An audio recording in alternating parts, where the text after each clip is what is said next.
यह हैं जाहिद मुख्तार साहब, भिवंडी शहर के जानी मानी शख्सियत में से इनका एक अहम मुकाम हासिल है।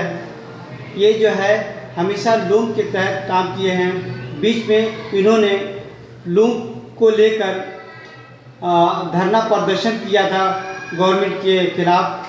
गवर्नमेंट के गलत नीतियों की वजह से इन्होंने अपना कारखाने से निकाल के अपना ताका जला दिया था। इस ताल्लुक से मैं इनसे बात करने के लिए इनकी ऑफिस में आया हूं और मैं जाहिद साहब से जानना चाहता हूं कि ये जो भिवंडी शहर का सबसे बड़ा कारोबार लूम का था, जिसे हिंदुस्तान का मैनचेस्टर शहर कहा जाता था, आज मंदी का शिकार है।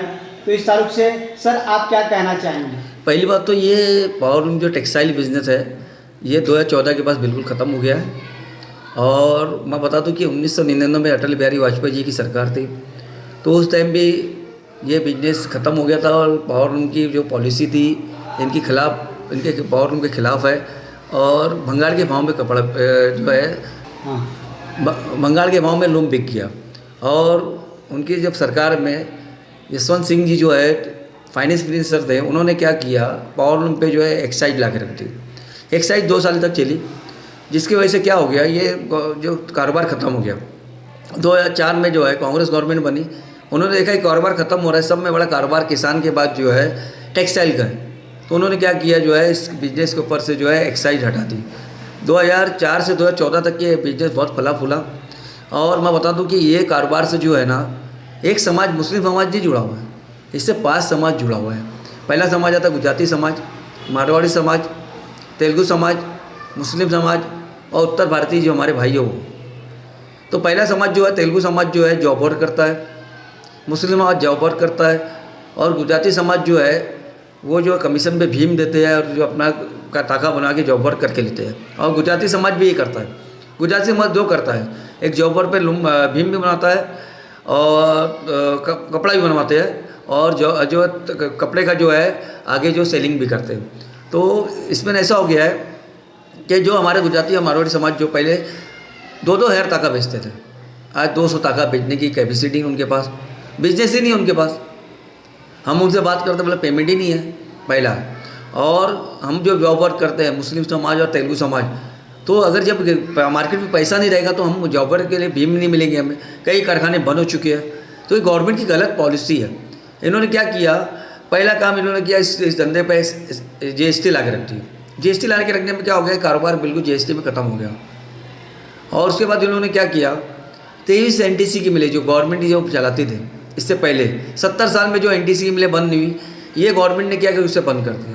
बोले घाटा लग रहा है, लेकिन उसको ये घाटे से ये मतलब नहीं हो रहा है। लेकिन हज़ारों लाखों लोगों को रोज़गार देने लिए मिले जो है वो एक मिल में घाटा हो रहा है, लेकिन हज़ारों लाखों लोग रोज़गार दे रही है ना मिले।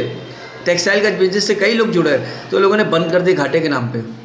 तो मेरा ये बोलना है 23 NTC जो मिले बन हुई, जिससे क्या हुआ कि यान की सट्टाबाजी बढ़ गई। 90% यान जो हमें ये मिल देते थे आज जो बंद हो गई, कई लोगों को रोज़गार खत्म हो गया।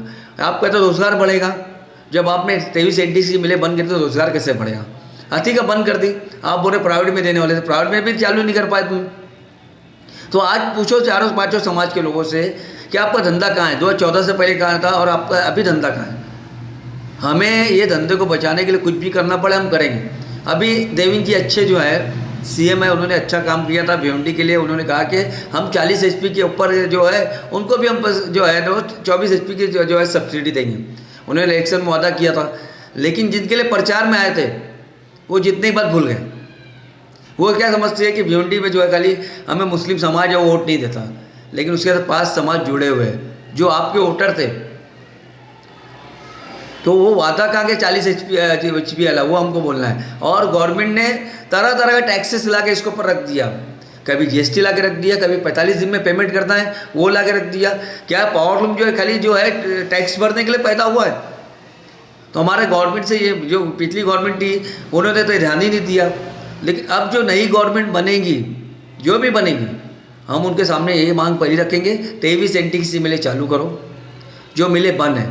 और दूसरा हम तमाम लोगों से अपील करना चाह रहे हैं, आप 2014 से पहले क्या थे, आपका बिजनेस क्या था, आप जात पात भाई बहन सब भूल के पावर लूम की जो है ना उसके ऊपर सोचो, हमारे बिजनेस पे सोचो कि हम 2014 से पहले कितना लूम चलाते थे, कितना कारोबार करते थे, 2024 में हम कितना कारोबार कर रहे हैं। हमारा कारोबार ख़त्म हो चुका है। हाँ, कड़वी हकीकत ये है। यान मार्केट को लेकर क्या कहेंगे आप? यान मार्केट जो है सट्टा बाजारी हो गई ना। जब एनटीसी की मिलें बंद हो चुकी है तो मनमानी जो आपको गवर्नमेंट की पहले मिलें रखती थी मालूम है, अपने जो कंट्रोल रखने के लिए मार्केट के ऊपर जी। तो जब इन्होंने मिलें बंद कर दी अपनी गवर्नमेंट की तो वो तो कंट्रोल से बाहर हो जाएगा ना। अभी आप प्लेन में जाते हो, जी। इंडियन एयरलाइंस जो बस चलती थी तो कंट्रोल करके रखती थी। आज यूपी आपको जाना है ना 10,000 से नीचे भाड़ा नहीं मिलेगा। पहले क्या था, इंडियन एयरलाइंस चलती थी ना, वो कंट्रोल करके रखती थी। उसका भाड़ा जो है ना वो कम ज़्यादा होता था, कोई 4,000 हो जाता है, 3,000 होता है। आज 3 या 4,000 में भूल जाओ, 9-10,000 से ऊपर ही आता है। तो इनकी मनमानी चालू हो गई। तो इसका जिम्मेदार सरकार सरकार के ऊपर ही जिम्मेदार। तो यही बात है कि एनटीसी की मिलें जो बंद हुई ना, जी। इससे क्या हो गया, यान कम बनने लगा, धागा कम बनने लगा और यहाँ धागे की शॉर्टेज हो गई और जिसकी वजह से यान की सट्टाबाजी बढ़ गई। तो सट्टाबाजी बढ़ी तो कारोबार चलेगा नहीं। और ये पावर लूम जो है ना कोई एक समाज का नहीं है। जी। कोई मुस्लिम समाज जो है ना पावर लूम से खाली जॉब वर्क करता है। वो भी अगर वो दिन नहीं मिलेगा ना बंद करके यहाँ मैकेनिक की दुकान डालेगा चलेगा, वो जाके कोई दूसरा काम कर लेगा। लेकिन आप सोचो हमारे गुजराती समाज के पास जो धंधा जो है, मारवाड़ी समाज के पास धंधा क्या है बताओ ना, वही पावर लूम से जुड़े ना। तो ये तेलुगु समाज हमारा जो है, मुस्लिम समाज जो है, इस धंधे से निकल जाएगा। तो आप बैठ के क्या करोगे बताओ ना। मैं